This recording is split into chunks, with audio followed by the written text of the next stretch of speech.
G'day, I'm David Hudson. The program that I've made for you is about how to make and play the didgeridoo. I'm going to show you how to select it, strip the bark, paint it, and most importantly, how to play it. I hope this program gives you a better insight into the Aboriginal culture, my culture.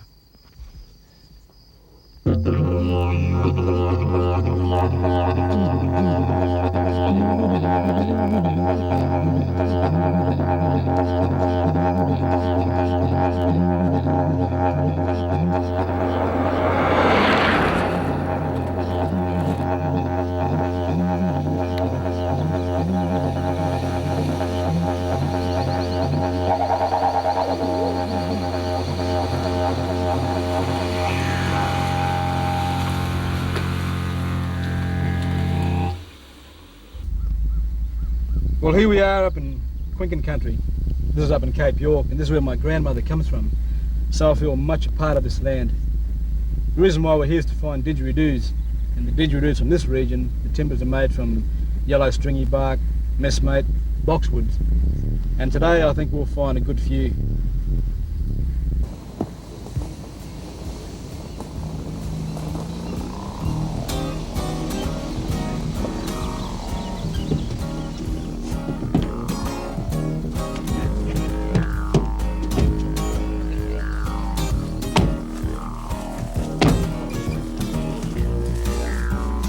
This is a beauty. Even for later, that one. No, solid. Yeah, about that. I reckon try that. She's a solid. She's definitely a solid.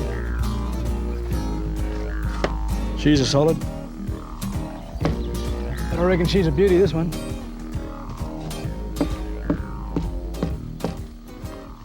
What I'm doing here is I'm hitting the tree to find out if it's hollow inside, because the termites have eaten the inside out. This is a stringy bark, it's a messmate.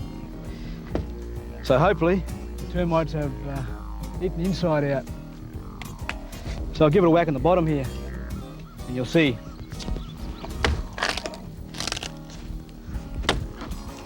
See, okay. Well, she's definitely hollow. Termites have eaten all the way through, so I just gave it one chop to see if it was hollow. And what I'm going to do now is push the tree over, strip all the bark back off it, and the longer it is, the deeper the sound is, and the shorter it is, the higher the pitch. Later on I'll show you how to cut back the didgeridoo to your specific key that you want it in. If you want it in an F, then most likely it's going to be this height. C, say here. F and a G is going to be this height. So we'll push it over.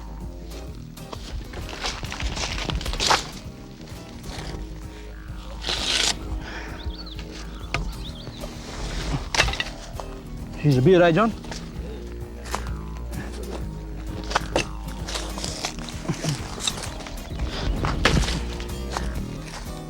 That's a beauty. Oh, we might find some more. I reckon. Come with this one. These things here, what termites have left behind, so that's the mud that they eat. This one here, you come back in about another couple of weeks and she'll be a nice old ripe didgeridoo. So we'll let them go to it. Up here a bit further I saw another tree that was already barked, and which is pretty good, because otherwise you've got to scrape all this bark back with your axe. There's one up here that's already been eaten out.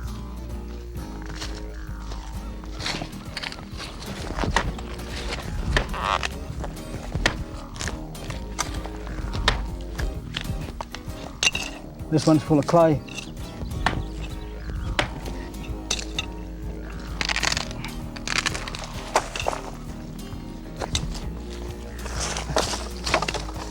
Look at that. What do you reckon, John? Be all right.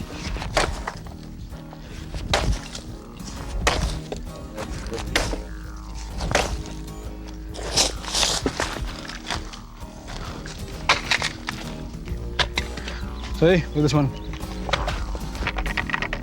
There's still a lot of gunk in here that the termites have left behind. A couple of good sticks here, let's go and clean them up.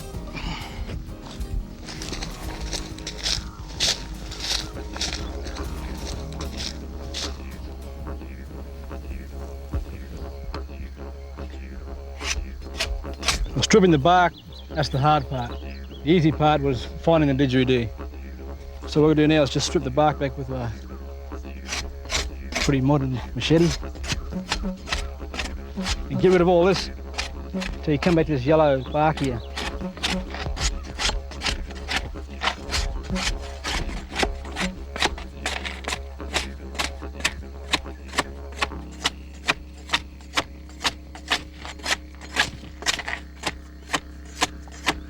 Any holes you find like this one here, you must plug up with beeswax, bit of gum, because any cracks in it doesn't sound too good at all.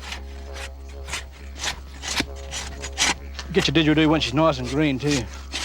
Bark comes off real easy.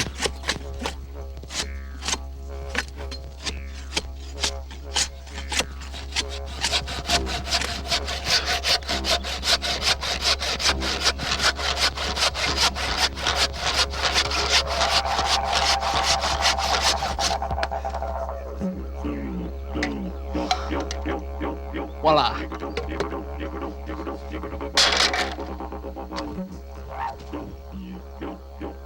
Captain Cook. It's got gunk in there.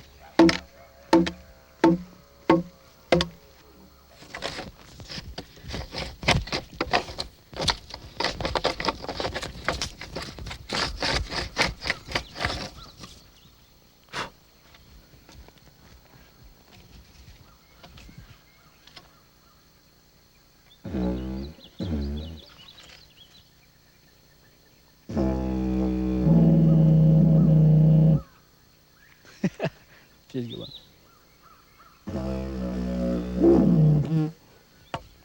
Plug up this another hole here and she'll be right.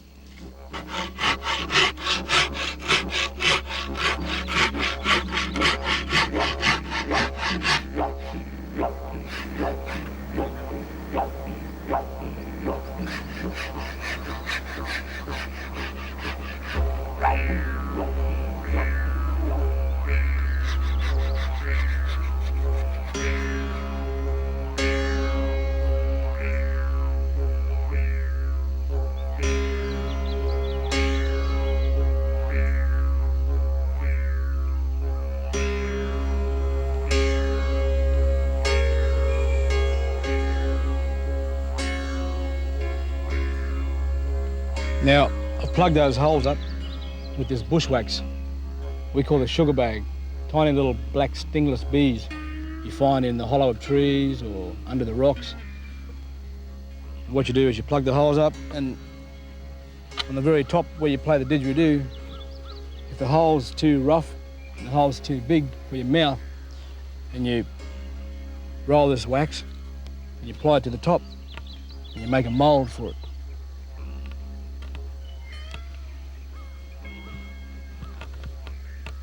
Like so.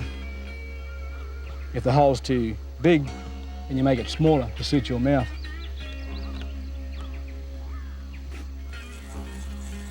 When I decorate my didgeridoos, I like to use the traditional ochres from the earth. The brown ochre, crushed and mixed with a little water, gives a good base colour. Now, a lot of the rocks in this area contain oxide. When you put oxide onto the rock art or on the didgeridoo, it's going to stay there for a long time.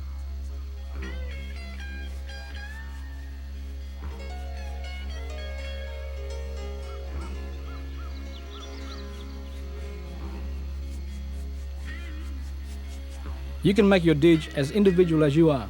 On this one, I've used a black band, which represents the people of this country, and groups of these yellow dots, which represent the stars and the sun.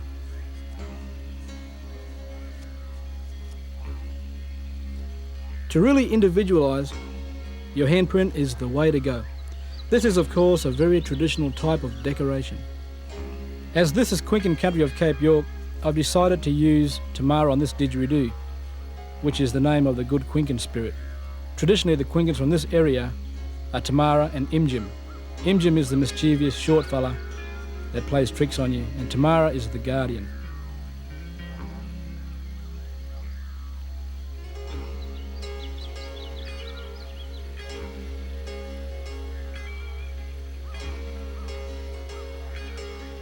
Here we have it, the finished product, ready to play.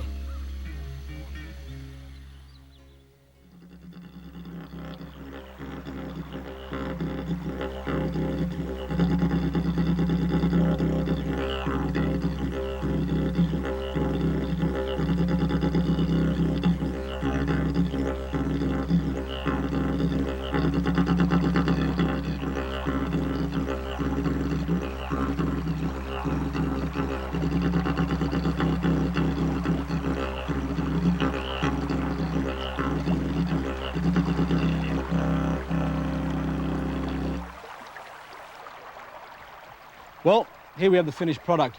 You've seen me cut the didgeridoo, scrape all the bark back, and here's the finished product, painted as well with the Tamara on it. The didgeridoo is one of the world's oldest wind instruments. And what's so unique about the didgeridoo is that it doesn't have a reed, it doesn't have finger holes. It's up to you to do the sound, to produce the twangs with your tongue, with your lips, and do the sounds in your voice box. I can show you how to play the didgeridoo, but it's up to you to put the time and effort into practicing every day, 1 hour, 2 hours, to play it and so forth. Now, to play the didgeridoo, you've got to do a sharp raspberry. Don't blow like a trumpet because it's not a brass instrument, it's timber.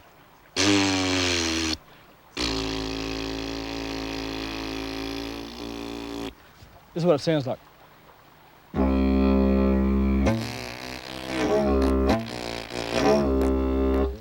If you blow it hard like a trumpet, it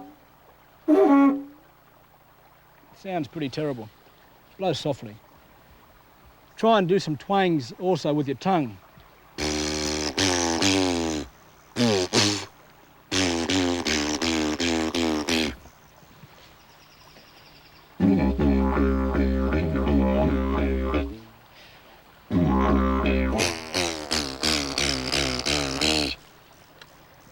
Now the voice box is there for its purpose also.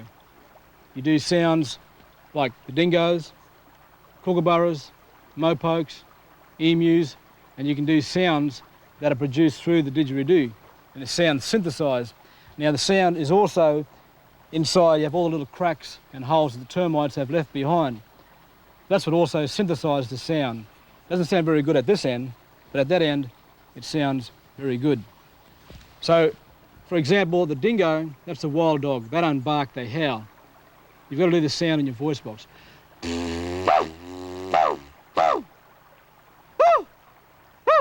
Throw the voice, but vibrate it at the same time. To do a dingo, for example, do 5 short calls and 1 big long one.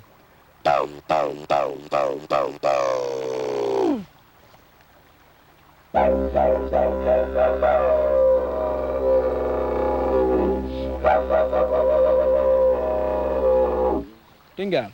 Kookaburra, that's a laughing jackass.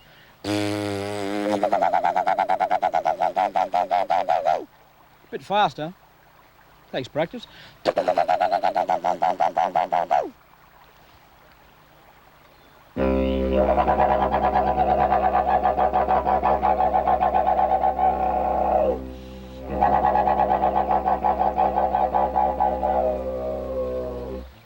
Mopoke, that's a bird that sits up in the tree, looks at you.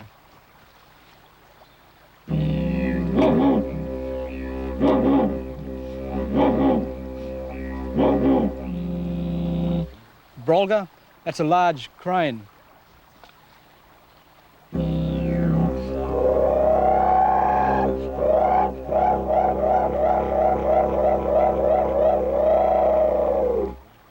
Now, apart from the sounds that are done in your voice box, try and do some twang noises with your tongue. For example, kangaroo. If you imagine a kangaroo hopping in the road, it sounds like this.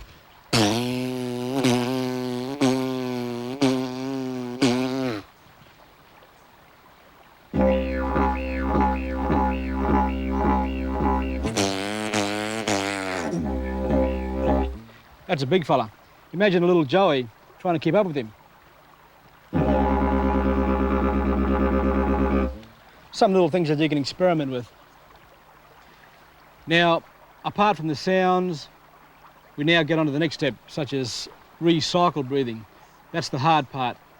Now, didgeridoo players are famous for blowing down the didge and sucking air through the nose at the same time. There are different techniques you can use to practice this. My technique is to blow short little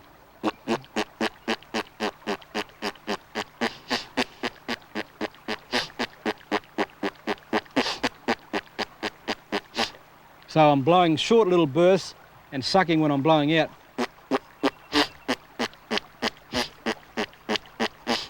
Now don't try too much, don't try too hard, just relax.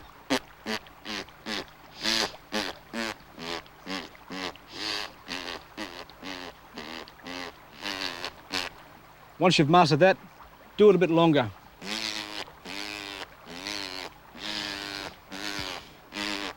Until you finally go.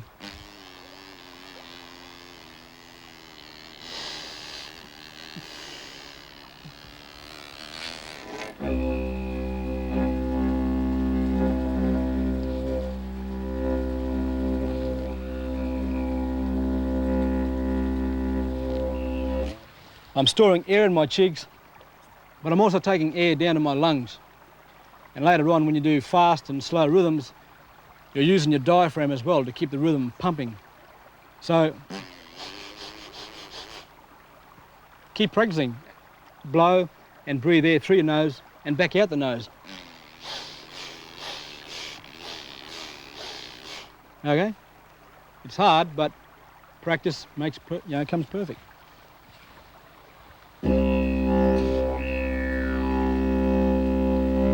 Now, the first step I showed you was just to blow it.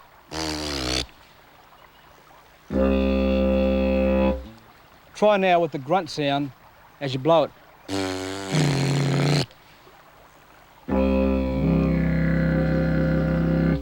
Now try a twang, so you're doing three things.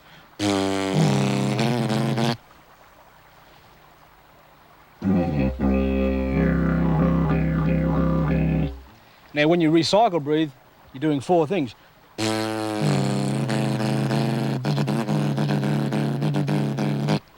Watch this.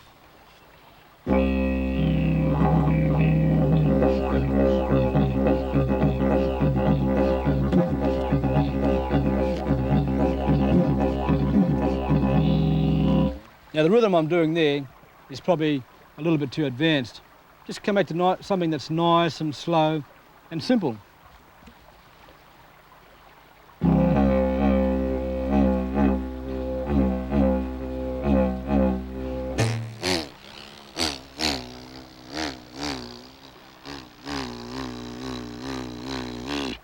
Now, here are some different rhythms that you can probably play if you practice.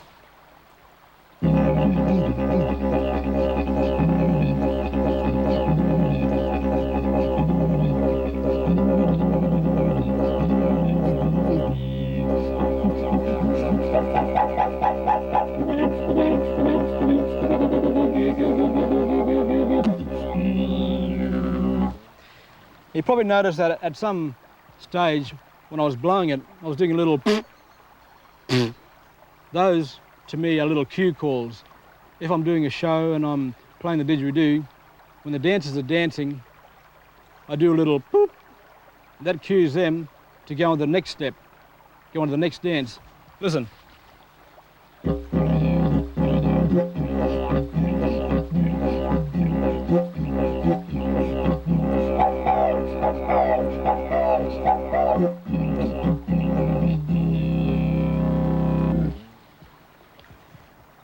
Now, there's only so much I can show on how to play the didgeridoo in this situation.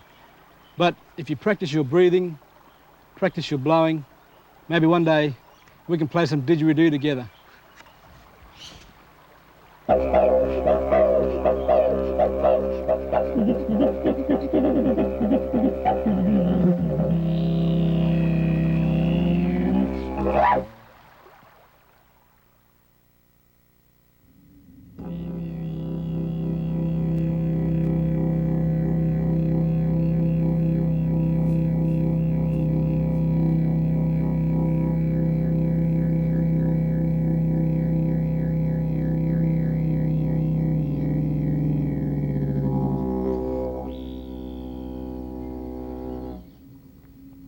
My culture is an ancient culture, but it still exists today.